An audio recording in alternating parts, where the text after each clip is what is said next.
It started with a single sentence, said on a random Tuesday night as we sat at opposite ends of the couch, a glass of red wine in her hand, a bottle of beer sweating on the coaster beside mine.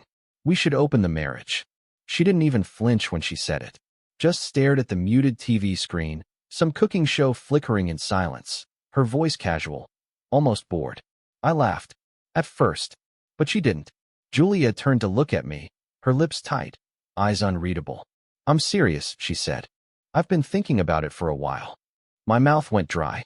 After 17 years of marriage, after 2 kids, a mortgage, holidays with her parents, and slow Saturday mornings with the crossword puzzle, this was not the sentence I ever expected to hear. And certainly not in that moment, after meatloaf and mashed potatoes. "Why?" I asked. She sighed and swirled the wine in her glass, like she was contemplating a complex vintage, not the collapse of the structure we'd built together. "Because I don't want to feel old yet. I don't want to die knowing I only ever touched one person. I'm not saying we're broken. I love you. I want to feel something new again." That word, new, clanged in my head like a warning bell. It sounded like code for "you're not enough anymore." Still, I didn't argue. Not then. I didn't get angry, didn't throw my beer at the wall or storm out. I asked stupid questions. How would it work? What were the rules? Was she already seeing someone? She told me she wasn't. Not yet. But she wanted permission to. Julia pitched it like a vacation. A temporary escape. "It's just sex," she said, smiling like it was obvious. "Don't make it complicated." But it was complicated. How could it not be? This was the woman I'd held during childbirth. The woman who once cried with laughter when I slipped on spilled apple juice in the kitchen. This was the woman who'd traced her fingers along the lines of my back on sleepless nights, whispering, "You're my home." Now she wanted other homes to visit. I didn't say yes immediately. I didn't say no either. We spent the next week pretending nothing had changed. But every night, I felt it, a new silence between us, thick and buzzing like a storm building. The night I agreed, it wasn't because I wanted to. It was because I was afraid that not agreeing would mean the beginning of the end. And I wasn't ready for the end. So I said yes. I even smiled when I said it, like I wasn't flinching on the inside. Julia leaned over and kissed me, her lips warm, soft, familiar. "Thank you," she whispered. "I knew you'd understand." I didn't. Not even close. We didn't jump into it immediately. There were rules drawn up like we were negotiating a business merger. No friends. No emotional attachment.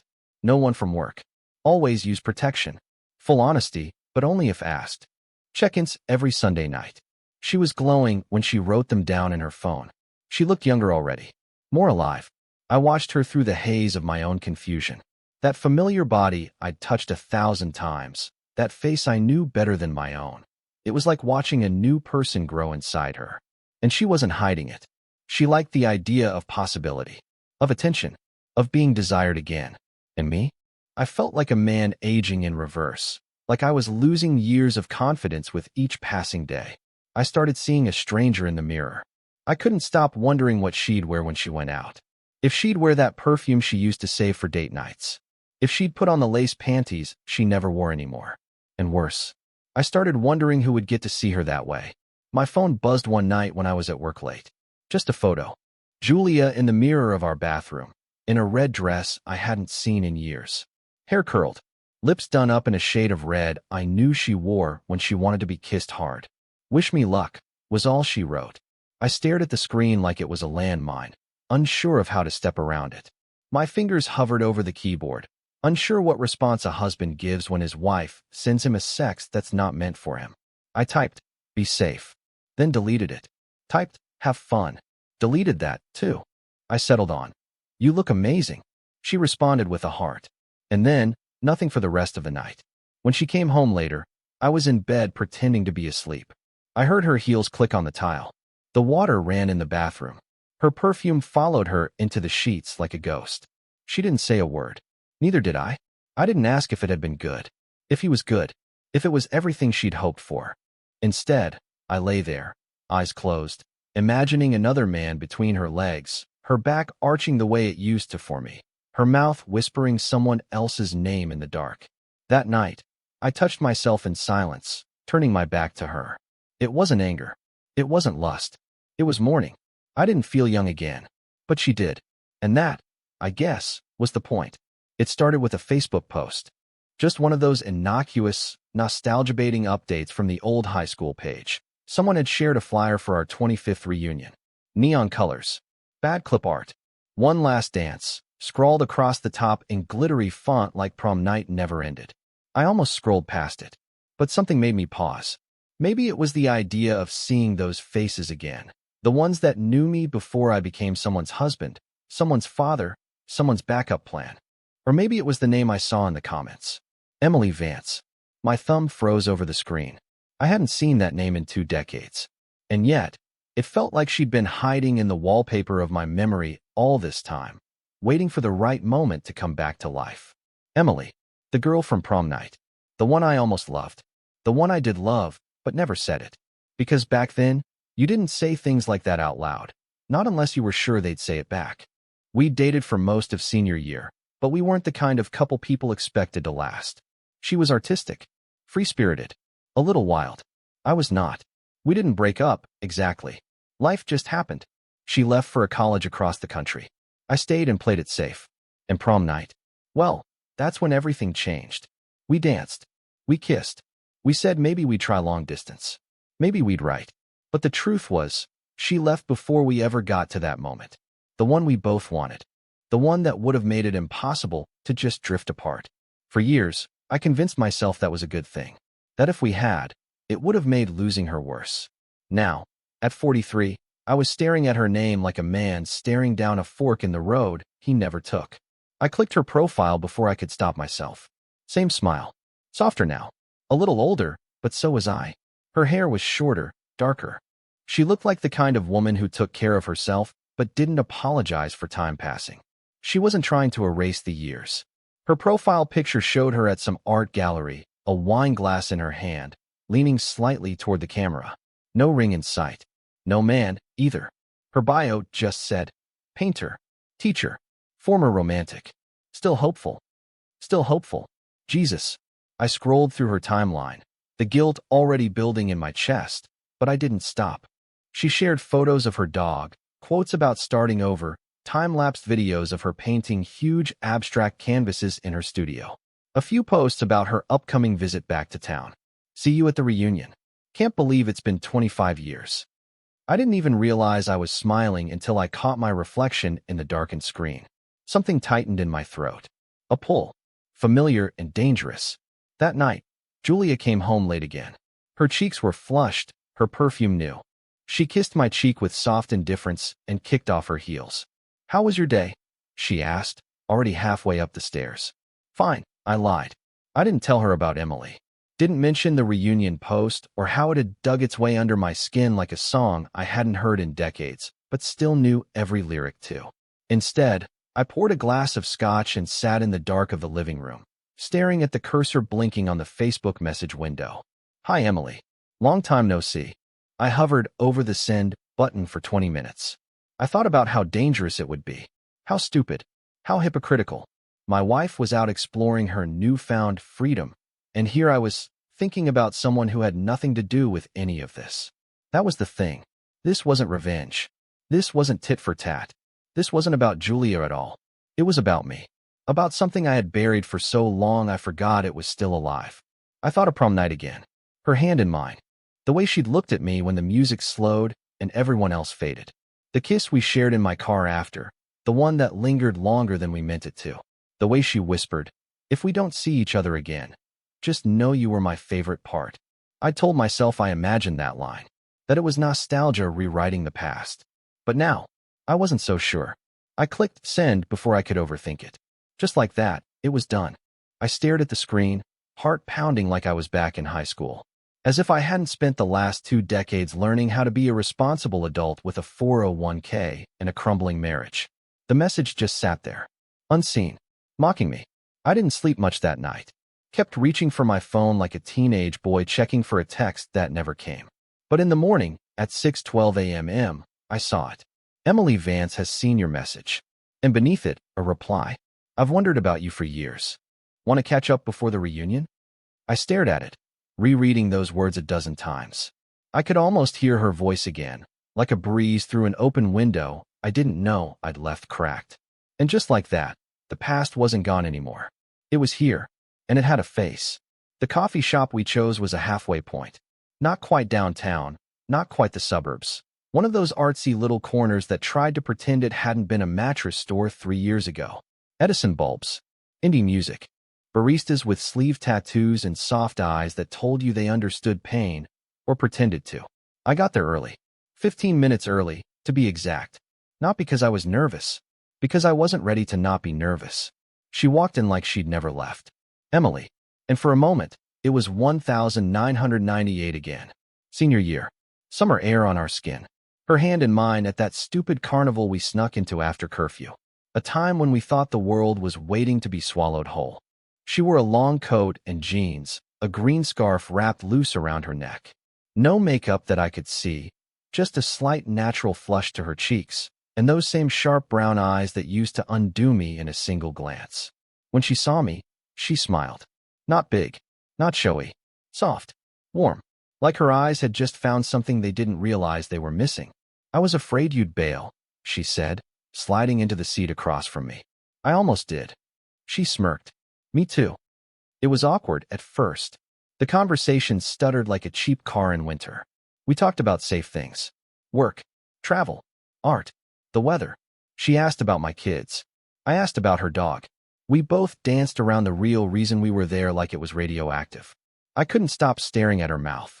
She had the kind of lips that made every word feel heavier. I remember once, back in high school, she made the word always sound like a promise you wanted to keep, even if you knew you wouldn't. Her hair was shorter now, more adult, but when she pushed it behind her ear mid-sentence, it was the same girl I remembered sitting cross-legged in my bedroom, humming along to an old Counting Crows album. I almost didn't come to the reunion, she said, her fingers brushing the rim of her mug. But when I saw your name in the comments, you wondered. I always wondered, she said. That hit harder than I expected. A quiet punch right to the chest. I nodded, looking down at the foam swirling in my coffee like it might give me an answer. Did you ever think about prom night? I asked. Her head tilted, lips quirking slightly. All the time.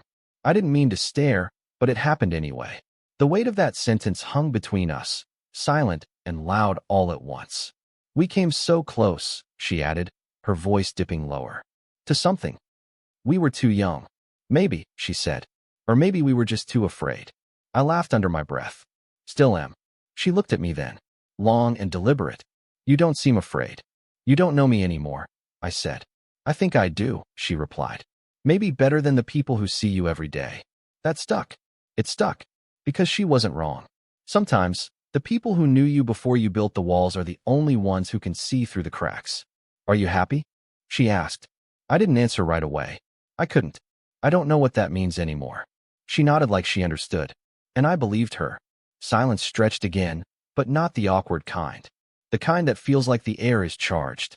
Like something's waiting to be said, but you're not sure either of you should be the one to say it. I saw your message, she said finally. And I sat with it. For a long time. I think I was afraid of what it would stir up. And did it?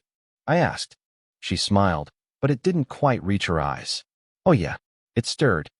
She leaned forward, resting her forearms on the table. Do you remember that last dance? At prom. She nodded. Of course I do. You wore that deep red dress. You kept looking at my back. I felt heat rush to my face and laughed. I was 17. I was looking at everything. Well, she said, I was looking at you. That pulled the breath right out of me. You never kissed me again after that night, she said. I was scared I wouldn't stop. I wanted you to. That silence again. Only this time, it had weight. I swallowed hard. We could have had something back then. She met my eyes. Maybe we still can. That stopped the world. I leaned back slightly. Are you saying that because it's been a long time? Because we're both chasing something we lost? No, she said. I'm saying it because I never really forgot you. Not completely. And from the look on your face right now, you didn't forget me either. She was right. I hadn't. The music playing overhead shifted into something slow, a modern cover of an old ballad. Something about time being a circle. She smiled, listening. Funny, she said. They always play this song at the end of weddings. And now here we are. I'm married, I said, because I needed to say it. I know, she replied, without flinching. So am I, technically. Technically? It's been over for a while. We just haven't drawn the line yet. And then she said something that made my pulse jump. I wondered if you'd be there. It was the way she said it. Like a secret she'd been holding on to. A hope she'd let herself believe in for just a little too long. Like she'd been waiting for me. Not just at the reunion, but longer.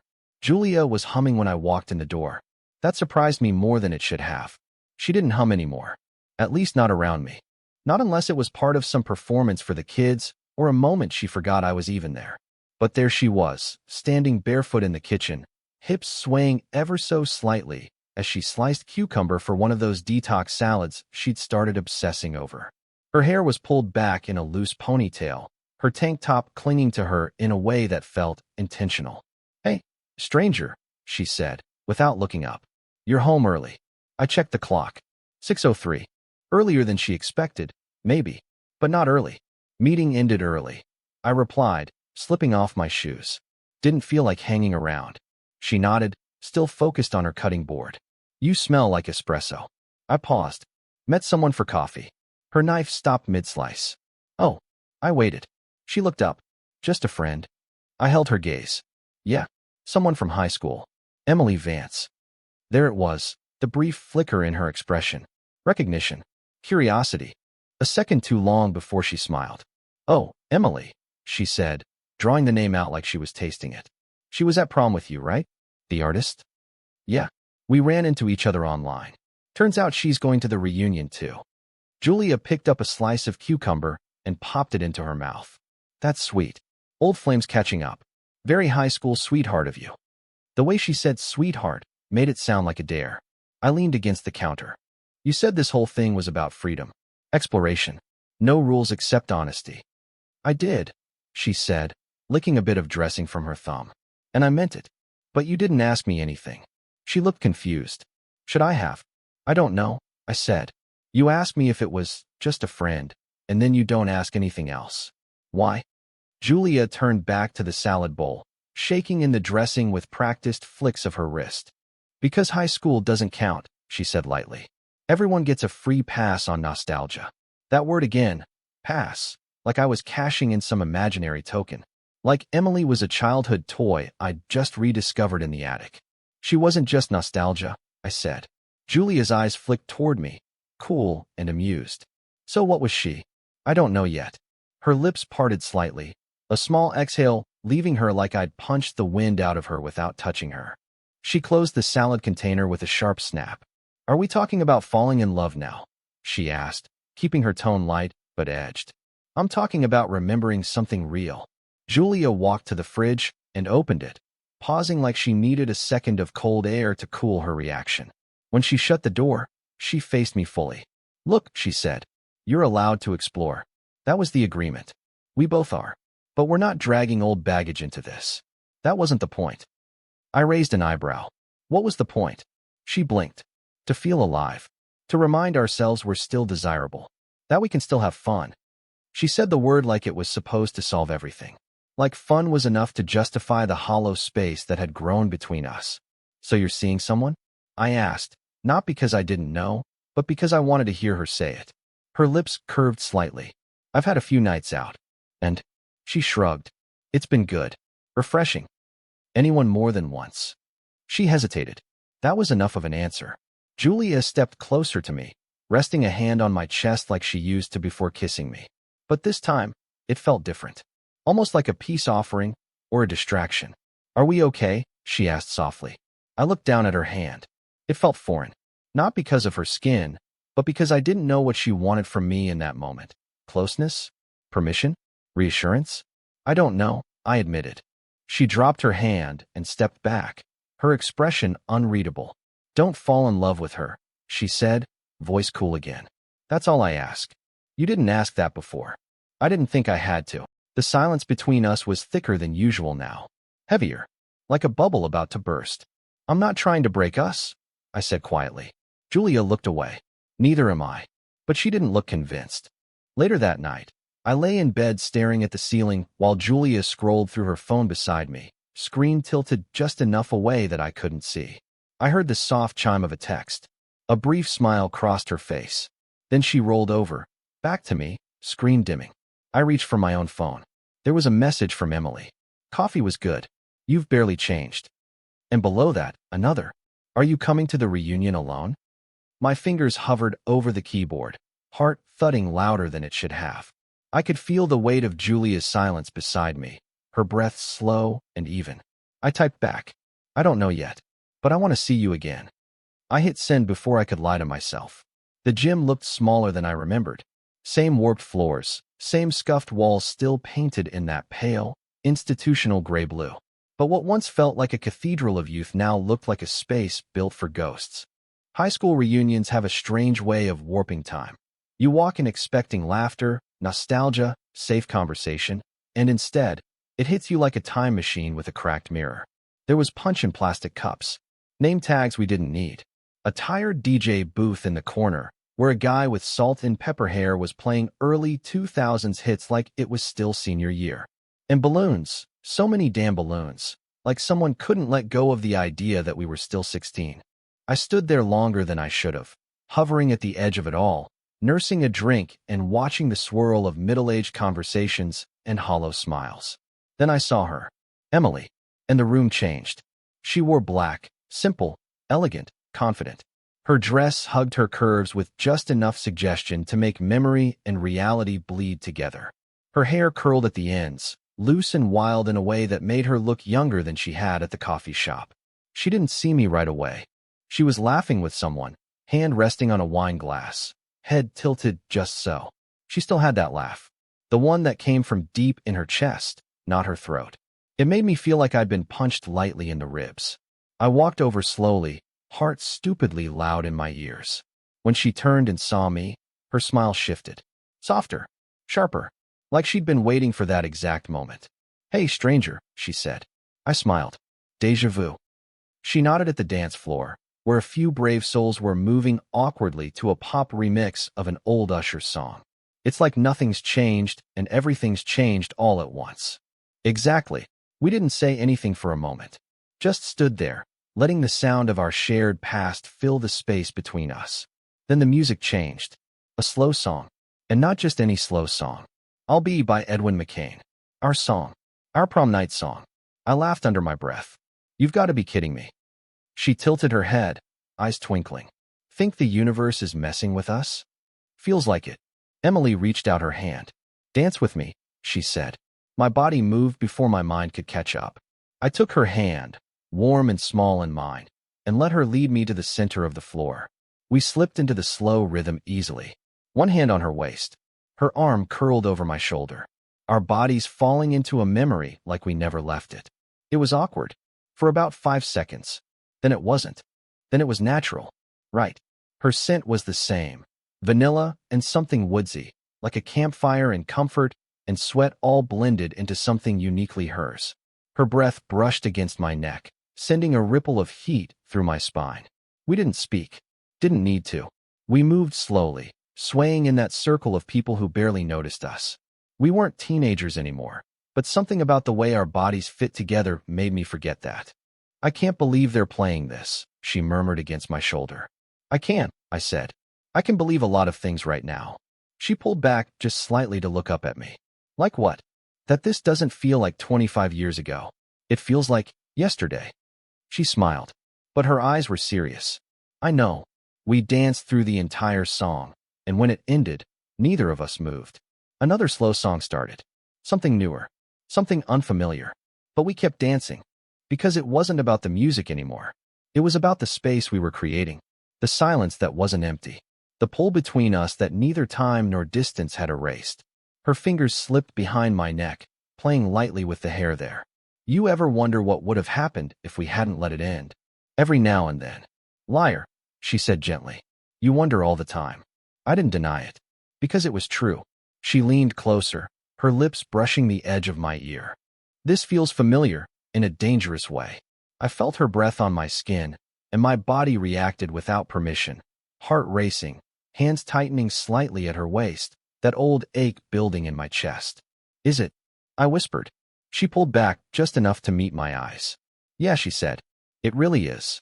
We stayed like that until the song faded, until the lights dimmed a little more, until the crowd blurred around us. We weren't dancing anymore. We were remembering. and maybe rewriting. Later, as we stood near the edge of the gym, catching our breath, she took a sip of wine and gave me a sideways glance. "I've seen the way you look at me," she said.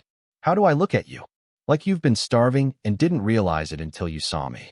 That hit harder than I expected. "I haven't felt this in years," I admitted. Emily leaned in, just close enough to whisper, "Neither have I." And suddenly, the dance wasn't about nostalgia anymore. It was about something coming alive again, something that had never truly died. We didn't rush. The night could have ended there, with a kiss that almost happened on the dance floor, with a long goodbye and a safe retreat to our separate lives. But neither of us moved to leave. The gym was thinning out. Class clowns turned car salesmen were wobbling toward the exits. Heels were being carried in hand, and even the DJ looked like he was praying for the last slow song. But we stayed, standing near the old trophy case, talking like the past 25 years had only been a weird dream we both had at the same time. "You know," she said, brushing a curl behind her ear, "this place didn't seem so small when we were 17. Everything felt bigger back then," I said. Her eyes found mine again, serious now. "Except us." That landed somewhere deep in me. She looked down at her empty glass. "I don't want to go home yet." I hesitated. Not out of guilt. Not even out of fear. Out of certainty. Because I knew what that meant. And because I knew I was going with her. We ended up walking. Just around the block at first. It was a mild night. Cool enough to need a jacket. Warm enough to pretend we didn't. "Do you remember the bridge down by the lake?" she asked as we passed the old diner. "I remember you tried to kiss me there," I said. "You wouldn't let me." "I was being noble." "You were being scared," she said, nudging me with her shoulder. "Maybe both." She smiled. "Maybe it's time to stop being scared." We found ourselves in front of her hotel. It was quiet, tucked away just outside of town. One of those renovated boutique places with exposed brick and dim lighting that made everyone look a little softer, a little braver. She didn't ask me up. She didn't have to. Inside, the room was small and warm, with a single lamp casting amber light over the bed. The sheets were crisp, untouched. The window was open slightly, letting in the faint sound of crickets and distant traffic. We stood there for a second, still in our clothes, still pretending this was something we could take slow. But it wasn't slow. It wasn't rushed either. It was inevitable. She moved first, her fingers brushing my collar, eyes searching mine, her lips parting in question before I answered it by kissing her. It wasn't a teenage kiss. It didn't ask for permission or tremble with uncertainty. It was quiet, full, aching with the weight of years and maybes and unspoken what-ifs. She melted into me, her hands finding the back of my neck, her body molding to mine like we were designed that way. Clothes fell in pieces, not urgently, but deliberately. Each button, each sleeve, a choice we made together. Her skin was warm, familiar, and new at once. I kissed the place just below her collarbone, the way I always imagined I would, and she gasped like she'd been holding that breath since prom night. When we made love, it wasn't about lust. It wasn't about proving anything. It was about completion. It was quiet, focused, our bodies moving together in a rhythm that felt remembered instead of discovered. There were no acrobatics, no words, just breath and heat and the soft sound of skin against skin. I watched her eyes as she came, watched the years fall away, the guarded woman replaced by the girl who once whispered my name like a secret. And afterward, we didn't speak. We didn't need to. We lay in the stillness, her head resting on my chest, my fingers tracing slow circles over her bare back. The sheets tangled around our legs. The air smelled like lavender and sex. For the first time in years, I felt whole. Not aroused. Not victorious. Just there. With her. I should feel guilty, I said quietly, after a long stretch of silence. Emily shifted against me, but didn't lift her head. Why don't you? Because this didn't feel like cheating. She nodded slowly, still resting on me. It didn't feel like anything new. What do you mean? She looked up at me. It felt like something resumed. I closed my eyes, the truth of that washing over me like warmth in winter. Did you think about this? I asked. For years, she said. But I didn't think we'd ever actually get to finish. Finish what? The sentence we started back then. We lay there until the early morning light crept through the window. Neither of us moved. Eventually, she sat up, pulling the sheet around her and tucking her knees beneath it. I don't do casual, she said, her voice soft but certain. I propped myself on one elbow. That didn't feel casual. She nodded. No, it didn't. But I need to know it wasn't just nostalgia. I need to know you didn't come here just to rewrite a memory. I didn't, I said. This wasn't about the past. She turned to face me fully. I serious. Then what was it? I searched for the right words. But they wouldn't come. So I just reached for her hand. She let me take it. And that was enough. I woke to the sound of slow, steady breathing and a shaft of light cutting across the room. Emily was still asleep, her back to me, the covers rising and falling with each breath like the tide. Her hair spread over the pillow in a soft mess of dark waves. The curve of her shoulder peeked out from beneath the sheet. For a moment, I just watched her. Not because of lust or guilt, but because I didn't know when the last time was that I'd woken up next to someone and felt calm instead of restless, present instead of absent. And that was terrifying. I slipped out of bed quietly, grabbing my jeans off the floor and stepping into the bathroom. The mirror caught me off guard. I looked older than I felt. Not old, just lived in. There were lines around my eyes I didn't recognize. A new set of creases around my mouth. My chest was still solid, but my shoulders hunched like they carried more than they used to. I splashed water on my face. Tried to breathe. When I stepped back into the room, Emily was sitting up, wrapped in the white hotel sheet, her knees pulled to her chest. She looked at me like we were still in that bed together, even from across the room. Hey, she said, voice hoarse with sleep. Hey. I sat on the edge of the bed. Neither of us touched. Is this the part where it gets awkward? She asked. I shook my head. No, but it does feel heavy. She nodded slowly. Yeah, it does. We sat like that for a long time, the kind of silence that asked more questions than it answered. Finally, she sighed and ran a hand through her hair. I don't regret it, she said. Neither do I. But, she added, I think we need to talk about what this actually was. I swallowed. Okay. She looked at me then, really looked. You're married. I know. Is your marriage over? I exhaled slowly. I don't know. Then I can't do this again, she said, not unkindly. I won't be the girl someone escapes to. Not again. I turned toward her. It didn't feel like escaping. It did to me, she said. Not the night. Not you. But the moment I woke up, I realized I was waiting for you to feel guilty. Or conflicted. Or call it a mistake. It wasn't a mistake. But it's not sustainable either, she said. Not unless it means something. It does mean something. She held my gaze. Then say it. I hesitated. Not because I didn't believe it. But because once I said it, I couldn't take it back. I never stopped thinking about you, I said. Even when I thought I had. Even when I convinced myself that what we had back then was just a blip. And now it feels like I've been living a version of my life where I left something behind. And for the first time in years, I feel like I picked it up again. She blinked, her throat working like she was trying not to cry. God, I wanted to hear that for so long. But now that I have, I don't know what to do with it. I don't either. But I can't go back to pretending, she said. I'm too old for that. Too tired. I reached for her hand across the bed. She let me take it. I'm not asking you to be a secret, I said.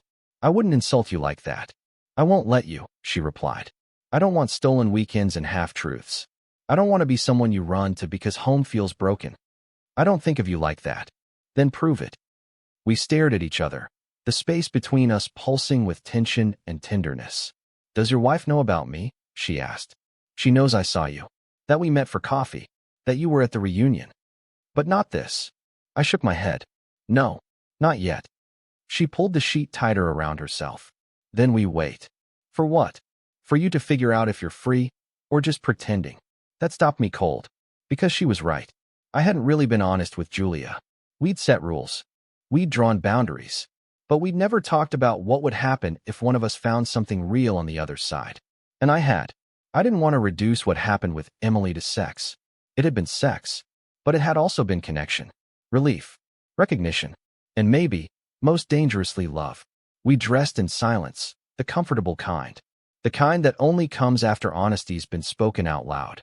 When I turned to leave, Emily stepped in close and kissed me once, slow and sure and full of weight. If this continues, she said, it has to mean something. It does. Then don't waste it. I nodded. And then I walked out into the daylight, heart pounding like I'd just stolen something sacred. The drive home was a blur. My hands on the wheel. the road unspooling in front of me like a decision I hadn't made yet. When I pulled into our driveway, Julia's car was there. So was the silence inside our house. She was in the kitchen, scrolling through her phone. A half-drunk smoothie sat on the counter. She didn't look up when I came in. "Morning," she said. "Hey, you're home late." "Yeah." Her eyes flicked up. "Everything okay?"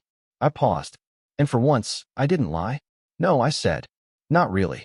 There's a photograph in an old yearbook, one I haven't looked at in decades.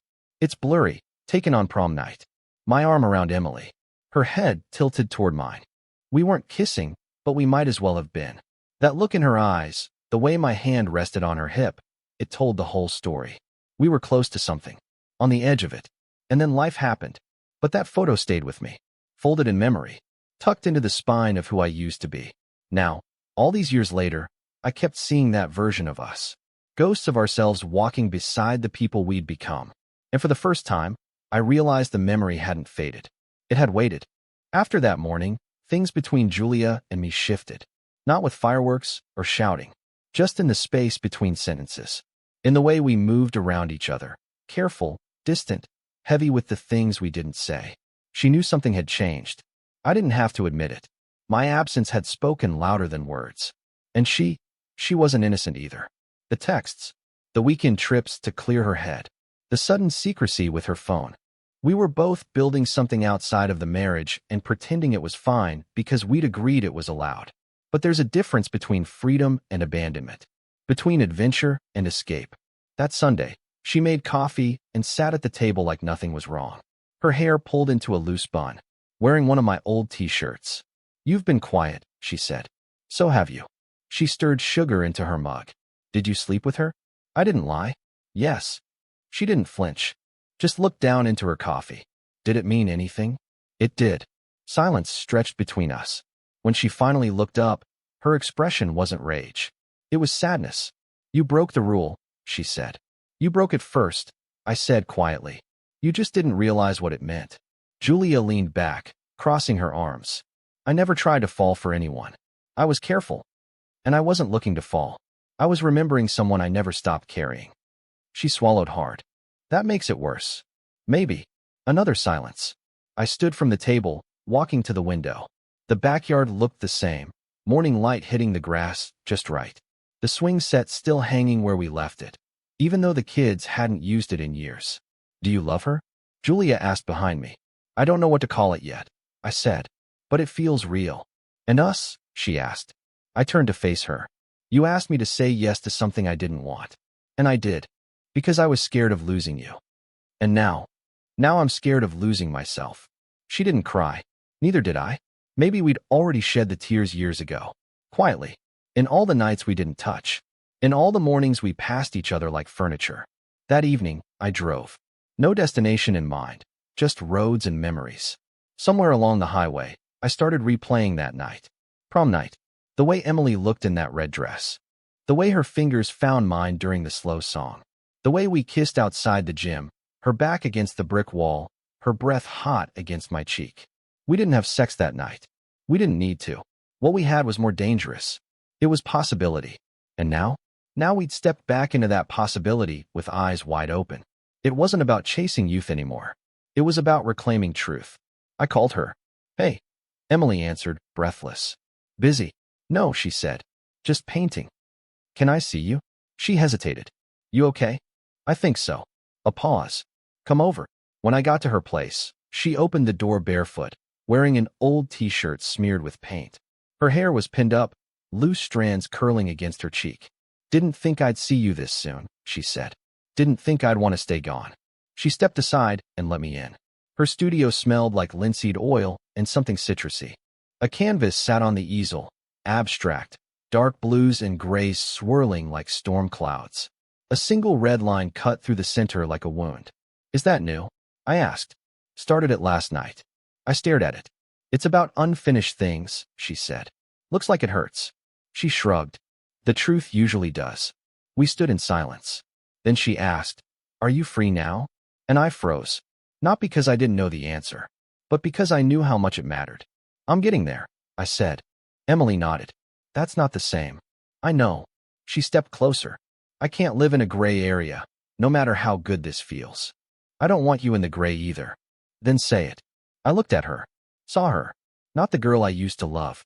The woman standing in front of me, asking me to choose not the past, but the truth. I don't know if the marriage can be saved, I said. And for the first time, I'm not sure I want to. She stepped even closer. Her hand brushed mine. I need you to be sure, she whispered. I'm getting there, I said again. And when I am, I'll be all in.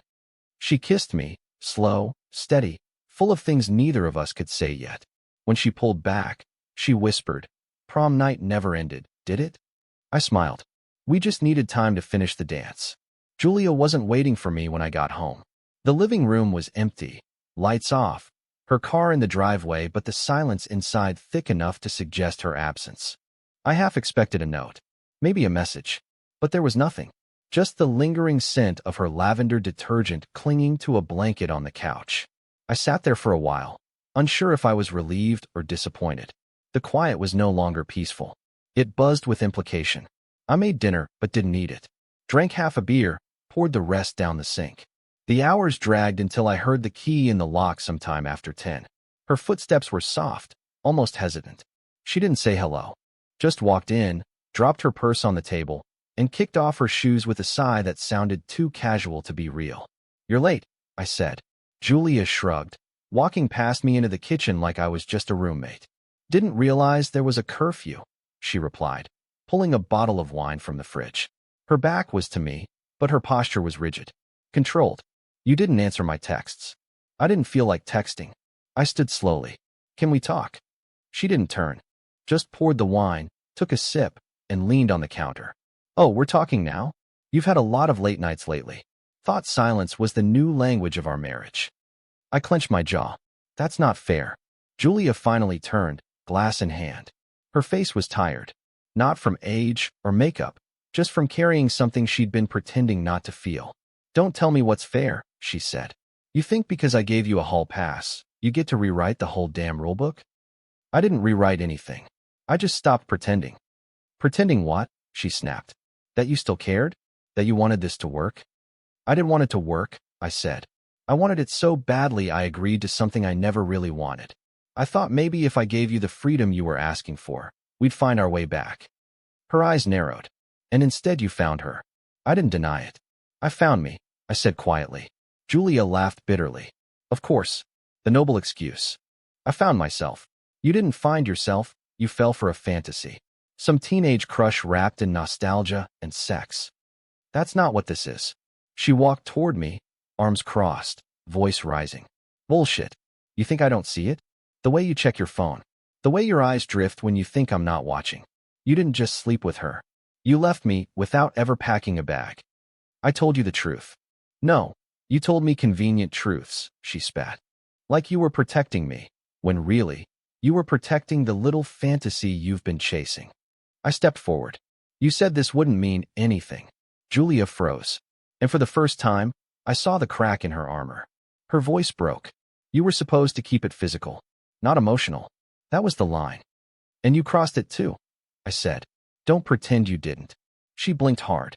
"I never let it become more than distraction." "Well, maybe that's the difference," I said. "You were distracting yourself. I found something real." The silence that followed was thick, ugly. Julia set her glass down a little too hard, wine sloshing over the side. "You said it wouldn't mean anything," she whispered. "And you were wrong." She looked at me like I was a stranger in her kitchen. And maybe I was. "You didn't even fight for this," she said. "You just left emotionally the second she gave you attention." "I didn't leave," I said. "I've been gone for a long time. You just didn't notice." That landed hard. She turned away, gripping the counter with both hands like she needed the granite to hold her up. "Do you love her?" she asked again, not turning. I swallowed. "I don't know yet, but I want to find out." Julia nodded, slow and mechanical. "Then I guess we're done." She didn't cry. I didn't either. We were beyond tears. We were standing in the ashes of a marriage burned down by indifference long before desire walked in wearing familiar eyes. I spent the night on the couch, not out of punishment, out of clarity, because the bedroom no longer felt like mine. The next morning, I packed a bag, not out of anger, out of necessity. Julia didn't come downstairs. I didn't try to wake her. There wasn't anything left to say that hadn't already been weaponized. I left the keys on the hook by the door, grabbed my phone, texted Emily. It's over. For real this time. I'm not hiding anymore. The reply came a few minutes later. Then come find me. I've been waiting. I didn't tell anyone I was leaving. Not my parents, not our friends, not even the kids. Not yet. Some decisions don't need an audience. They need silence, space, honesty. I didn't storm out. I didn't slam doors or yell or throw blame into the air like confetti. I just packed the essentials, some clothes, my laptop, the toothbrush I'd forgotten I'd bought myself, and placed everything neatly into a single duffel bag. Nothing more than what could fit in the trunk of my car. Leaving your wife, even in an open marriage, isn't dramatic when it's been happening in pieces for years. The loudest part isn't the moment you walk out. It's when you stop looking back. Emily was waiting on her porch when I pulled up. No makeup, hair pulled into a messy knot. She wore a hoodie and leggings, holding a coffee mug in both hands like it was a shield and a welcome sign at the same time. You really did it, she said as I stepped out of the car. I had to. She looked at me for a moment, studying, measuring. Then she stepped down and met me halfway. She didn't kiss me. She just held out her hand. And I took it. We spent that first day in the quiet, not touching much, not talking about the future, just existing in the same space. It was strange how comfortable it felt. She made us grilled cheese and tomato soup for lunch, like it was a snow day. We watched an old black and white movie on the couch, sitting close but not tangled. Our knees touched. Occasionally our hands would find each other, fingers lacing like we'd done it 1,000 times. No sex, no promises, just peace. By nightfall, I found myself sitting in her studio while she painted, sipping wine and watching the brush strokes layer one over the other.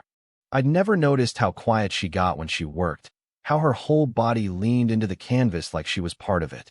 This feels like the eye of the storm, I said finally. Emily didn't stop painting.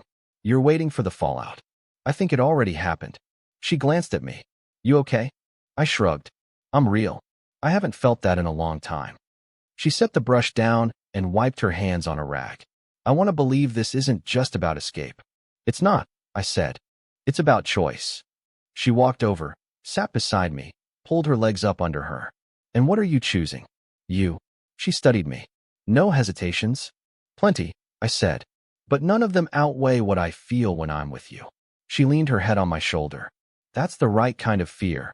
We sat like that until the room dimmed and the world outside her windows turned to shadow. Julia called me the next day. I almost didn't answer. But I did. Hey, she said. Her voice was tight, controlled. Hey. So this is really happening? I think it's been happening for a while, I said. She was silent for a long time. The kids are going to ask questions. I'll be there when they do. Another pause. Do you love her? I didn't hesitate this time. Yes. She exhaled, almost like she'd been holding it in for months. Okay, she said. I guess that's the answer I needed. I never meant to hurt you. I know, she replied. But that doesn't mean you didn't. Later that night, Emily and I sat outside on her back porch, wrapped in an old blanket, listening to the cicadas hum through the trees. You know what I realized? I said, my voice low. What? We never really had a first song. Not officially. She looked over at me, smirking. Prom night says otherwise. That was the school's song, I said. Not ours. So what is our song now? She asked, eyes curious. I pulled out my phone and tapped a few buttons. A soft acoustic version of Time After Time began to play. Simple. Stripped. Raw. Emily listened in silence, her expression unreadable. When it ended, she looked at me. That's a bold choice. You don't like it? I love it, she said. It's perfect. Bittersweet. Hopeful. Honest. Kind of like us. Exactly like us. We stood, and without speaking, I held out my hand. She took it, and we danced there on the porch, barefoot, wrapped in a blanket, the stars dim above us. Our bodies moved together like they had in that high school gym. Only this time, there was no pretending. Just two people, older and weathered, choosing the next steps of the song for themselves. No curfews. No rules. No looking over our shoulders. Just a rhythm we finally let ourselves hear. The day the papers were signed, I didn't feel victorious. I didn't feel broken either. I felt still. Julia and I met at the courthouse. We didn't hug. We didn't fight.